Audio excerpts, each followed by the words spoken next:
It was a dark and stormy night, and the wind was blowing between the domes.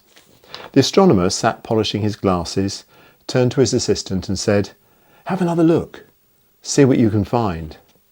The assistant smiled and nodded, nervously stepping up 2 steps, carefully adjusting the eyepiece at the bottom of the huge old telescope.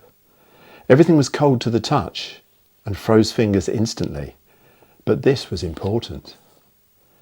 Taking a very deep breath, the assistant concentrated and looked with the telescope, but something was not quite right.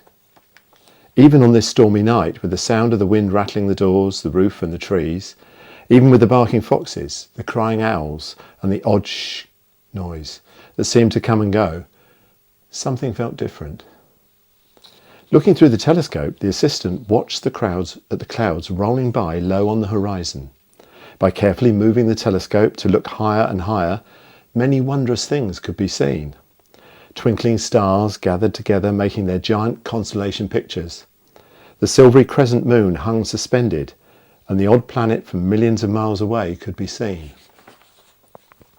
The astronomer leant forward, tapping his long, bony fingers on the arm of the chair. Tutting impatiently, he asked, "Well, come on, what can you see? Can you see anything strange?" The assistant fleetingly caught a glimpse of something. But hang on, it was gone again. With frustration, a little nervous rub of the eyes, she had another look. Suddenly, everything fell quiet. Not a sound could be heard. The wind had dropped its howl, and that's when it appeared again. So fast. Now everyone gets excited about shooting stars, comets and fast-moving things in the night sky, but the assistant didn't know how to explain what she'd just seen.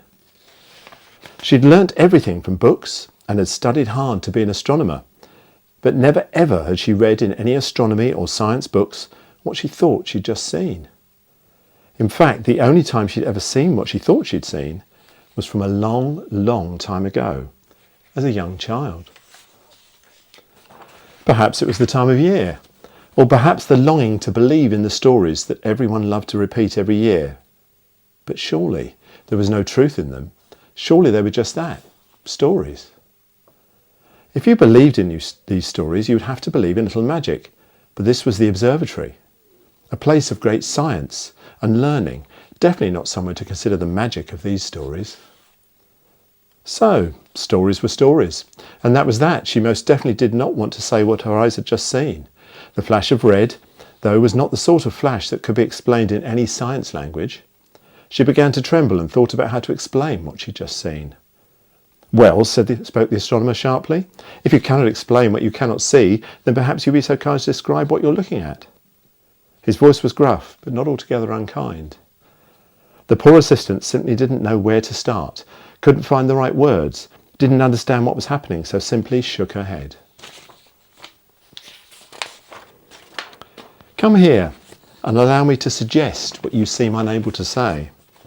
The astronomer waited for the assistant to step down from the eyepiece of the telescope and gestured for her to sit down beside him. He waited for her to settle and paused. This was something he'd never spoken about to anyone, but had longed for someone else to experience what he had. It had been so long ago that he'd sometimes wondered if he'd been mistaken. He knew that over the many years of looking at the night sky, you could travel across from twinkling star to twinkling star, watch planets appearing brightly or disappearing, learn the names given to the deep, vast craters on the moon, and even enjoy comets. Now quite elderly, his years of learning had earned him the role of respected teacher. Over the years, he'd trained many, many willing students. Some had become amazing scientists, some great astronomers, and many achieved great things. Without exception, all had been respectful and proud to have had the opportunity to train as his assistant. He'd all but given up hope that another would witness what he had once seen, but with failing eyesight, he knew deep down that this would be the end of his teaching journey and hope. Suddenly aware he'd fallen deep into his memories, he cleared his throat and began his story. End of part 1. Enjoy the next part of the story tomorrow.